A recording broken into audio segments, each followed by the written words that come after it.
Hello teachers, welcome back to section 3-2 where we're talking about division and the division algorithm and other ways to think about division so you can share this with your students. This is part 2. Got a problem for you right off the bat. Okay, we want to use base 10 blocks to develop the standard division algorithm. Now just as a reminder, what types of base 10 blocks are there? Remember, there's a flat, and this is an example of a flat right here. It's 100 units. It's a 10 by 10 flat. And then you have these guys called longs over here. They are 10 units each. It's to represent the tens place. And then finally units over here at the bottom corner. You also have a block, which represents the thousands place, but we don't have 1,000 in this problem, so you don't see any blocks. Now, we're supposed to represent 726 with base 10 blocks, and our ultimate goal is to divide this up into 6. Notice the divisor of 6. The dividend is 726. We want to divide 726 into 6 subsets. All right. Ready? Okay, so you see our 726. We've got 6 blocks, 720, which is 2 longs and 6 units. So the very first step is we're going to determine how many sets of 6 flats or hundreds there are. Notice it says there is one set of 6 flats with 1 flat, 2 longs, and 6 units left over. Okay, so now we've got 6 of these things. You with me? There's 6 of those.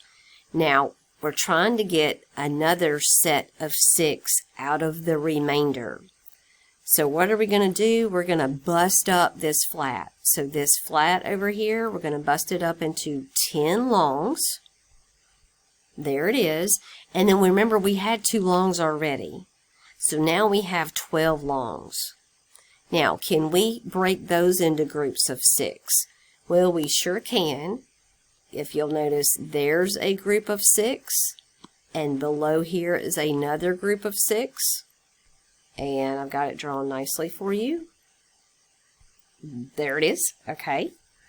All right, and now we're left with our unit spot over there. Can we knock that into a group of 6? Well, sure we can. That is a group of 6 right there. We got really lucky, didn't we? Now, what does that mean about our division answer? Can you see your answer, again, from this picture? Nicely done.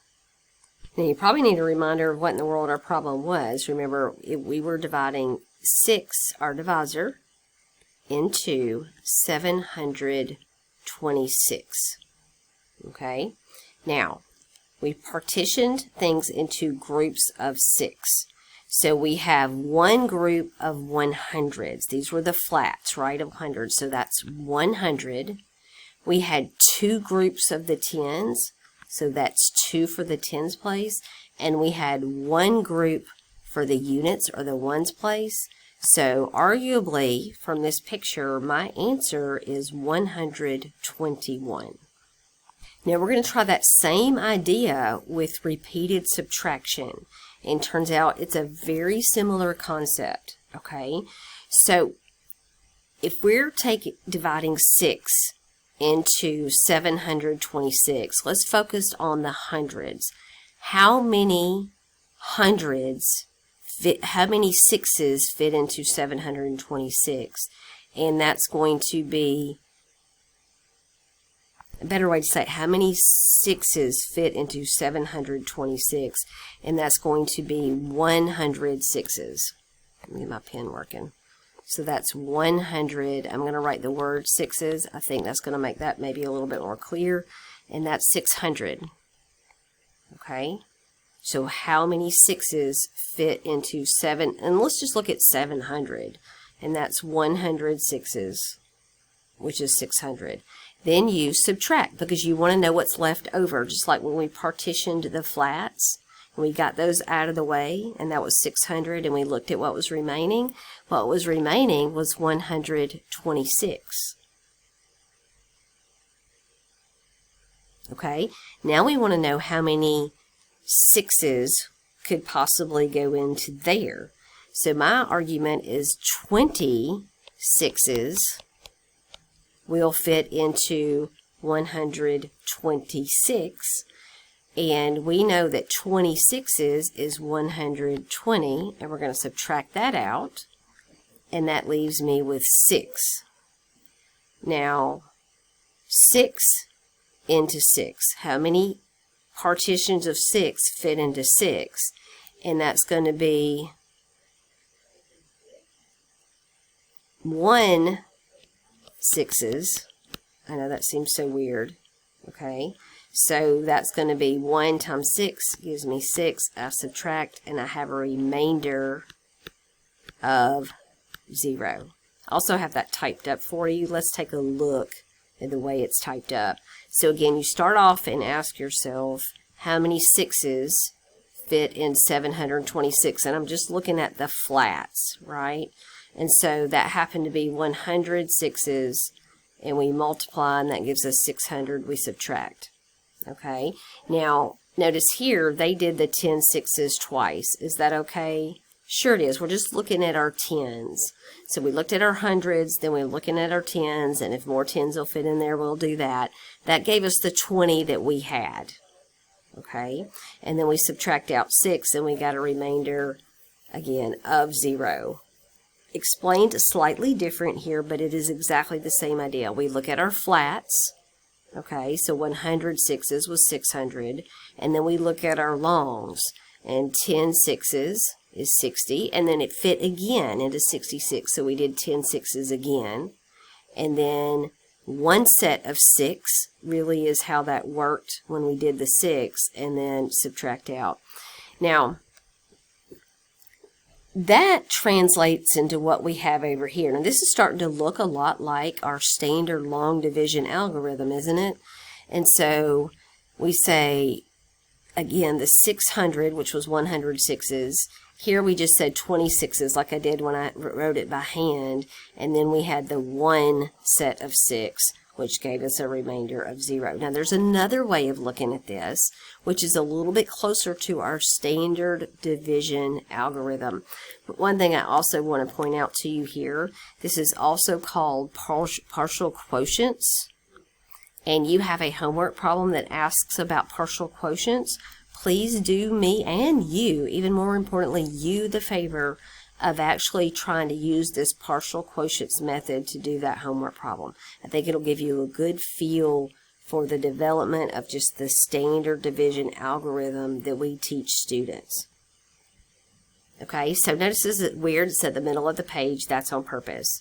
So we're taking a look at the first step. So 6, think about that. How many 6s fit into 726? And you could say 100 6s fit into 726.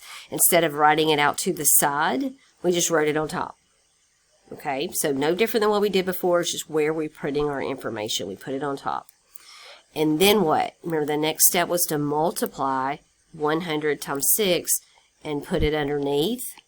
And then subtract, right? So that's 126. Now I'm going to switch pages on you. My handwritten is going to disappear. That's exactly what we just did. And then we even subtracted next. Then we start this over again. How many 6s fit into 126? And we said, well, 20 6s fit into 126. And so we pile 20 up above there. And then you multiply. Remember, 20 times 6 is going to be 120. That goes below. And then we even subtract. And then we do that again. How many 6s fit into 6? And that is one set of 6s fit into 6. And that's why it goes up at the top, way up here. Then you multiply 1 times 6 is 6. And then we subtract out. Now, how does that translate into our answer of 121? Well, there it is right there. But my pen's sure not working. How about now? There it is right there. That's 121. That's our quotient. And I wrote it at the top there for you. And over here to the right, if I can get this to pop up, This is our standard division algorithm, which I know you know long division the way we've done it for so many years, but really this is developed from that, first of all, partitioning method, and then we partitioned on paper instead of with the unit blocks, and we simplified that by writing on top of the problem, and finally here we are, arrived at our standard division algorithm. And just to repeat, how do we do this? So I know you know, but let's just think about it in terms of sixes. So we're saying 6, come on pen, work, 6 divides into 726. 726 is our dividend, 6 is our divisor. We're looking for the quotient and the remainder. So we ask how many 6s fit into 726. And really it's 100. But we put a 1 above the hundreds place, and that represents 100. And then we say 1 times 6 is 6. But honestly, what we're saying is it's 600, because this is 100 times 6 is 600. Then we subtract. 7 minus 6 is 1. We bring down the next value. You remember that? Or you draw the arrow. Then you say 6 goes into 12. Now, what are we really doing? We're really saying how many 6s fit into 120. And we know that's 20. But we just put a 2 above the 2 in the tens place to represent 20. 2 times 6 is 12. But really, we're saying 20 times 6 is 120. We subtract here.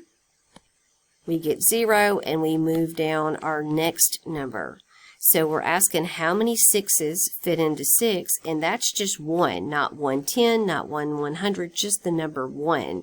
1 times 6 is 6, and last step we subtract to get a remainder of 0. So a lot goes into this long division standard algorithm, but practice that. Practice it in the homework when they ask you.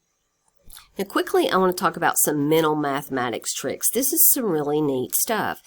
And it depends on the problem which would be the best to use. And you could talk about several with your students.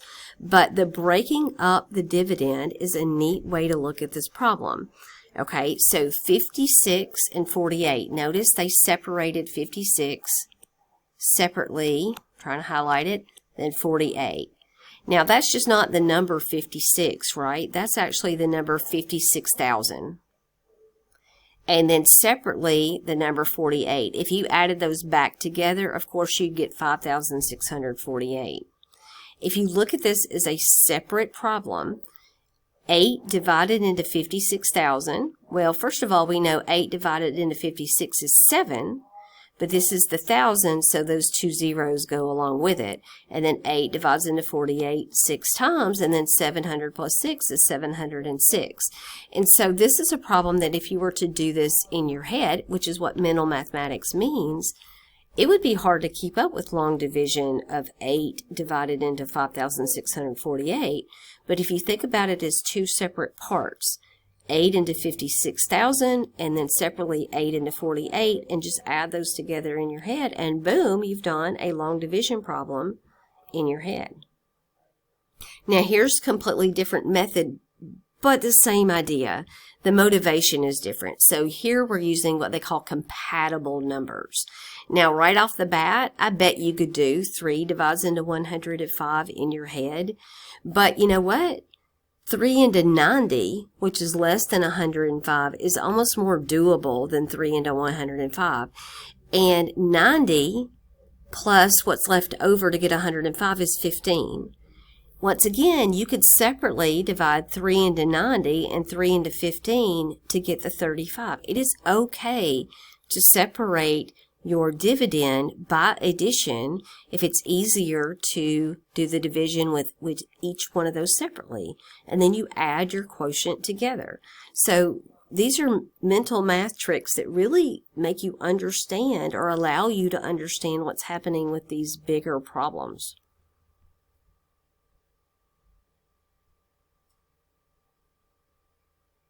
Okay, this time we want to divide 8 into 232.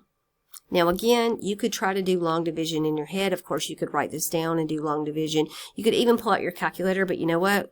We're avoiding that as much as possible. We really want to be able to do these calculations in our head.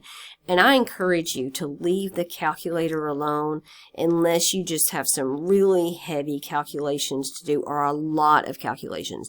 You need to be practicing doing this stuff in your head, on paper, by hand. Now, 232 is not a multiple of 8 that I think about, okay?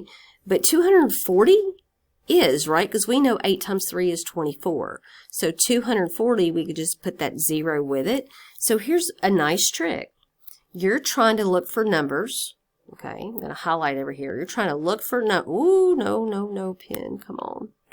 I so apologize because that probably doesn't look very good in the video at all when the whole page is sliding around. Look for numbers that are divisible by 8 and whose difference is 232. Okay, so I'm starting with my dividend and thinking about numbers divisible by 8, like 240. And then if I subtract 8, and hey, 8's divisible by 8, right? 240 minus 8 is 232. Now that's the hardest part of this problem because we know 8 divides into 240 30 times and 8 divides into 8 one time, and then you just subtract your two quotients and you get your answer. But if you're good at thinking about a way to rewrite your dividend as two values that are divisible by 8, then awesome. You could even do two values that add to be 232 also, but they have to both be divisible by 8. And speaking of adding, here we go right here, right? Did we do this problem together or not? We rewrote 105, I believe we did, as 90 plus 15, and we looked at it separately and then added those together. All right, here's another one. Estimation. What's the difference between mental mathematics and estimation? Mental mathematics is just trying to do calculations in your head using tricks. Estimation is actually when you're coming close to the answer, but not the exact answer. Mental mathematics is the exact answer. Okay? Now, say you're in the grocery store and you have to divide, or you're just doing some big problem and you have to divide, and you just need a rough idea of how big it is. Well, you know what? 3,752. You could do the real long division, but quickly, 36 is a multiple of 6, right? Because we know 6 divides into 36. So I could round this down a little bit to 3,600, and divide 6 into 36 is 6, and then the two zeros just carry over. So compatible numbers. Okay. I skipped one. Estimation. No, that's exactly what we did. That's the only estimation that I have, is you can round up or down to something that is close to and a multiple of your divisor to knock it out. Now, the last thing I want to wrap up with is something that doesn't seem directly related, but it is dealing with division, and it's very important. It's also dealing with addition, subtraction, multiplication, and y'all, that's order of operations. Now, this is not an extensive discussion of order of operations because we're going to get into this more in a later module. But order of operations, here we go. When no parentheses are present, multiplications and divisions are performed before additions and subtractions. I can't stress that enough. So multiplication and division are performed before additions and subtractions. The multiplications and divisions are performed in the order they occur. It's not multiplication before division or division before multiplication, but from left to right. Okay, that's what they mean by in the order they occur. And then the additions or subtractions are performed in the order they occur, which means left to right. So what I want to do is look at an example that has all the same numbers. Look at this, y'all. All the same numbers, even written in the same order. There's a 20, and then a minus 12, and then a divided by 4, and then a plus 6, and then a divided by 3. But there are parentheses located in different positions on all of these. And likely we're going to get different answers. We're going to find out, okay? And this is the last problem that I have for this module. So on the first one, there are no sets of parentheses. So what do? Just work left to right? Well, no, we just read that multiplication and division occurs before addition and subtraction. So I have a division right here. I have another division right here. We're supposed to perform those from left to right. So I have 20 subtract. We know 12 divided by 4, the quotient is 3. Plus, we know 6 divided by 3, the quotient is 2. And now I only have subtraction and addition to do. And I work that from left to right. 20 subtract 3 is 17 plus 2, which gives us our final result of 19. Okay, now pause it. You do the next one. All right, next problem. Hopefully you got this. Notice the parentheses. So I have 20 minus 12. We know that's 8. I have to do that first. Even though there is division involved and in the problem and addition, parentheses come first. So 20 minus 12 gives us 8. And then I'm going to recopy everything else. Divided by 4 plus 6 divided by 3. Notice I left off the parentheses. You could keep it around the 8 if you like, but we did that operation, so it's not required. Next, I have to handle division before I'm allowed to add anything. So 8 divided by 4 is 2, plus 6 divided by 3 is 2.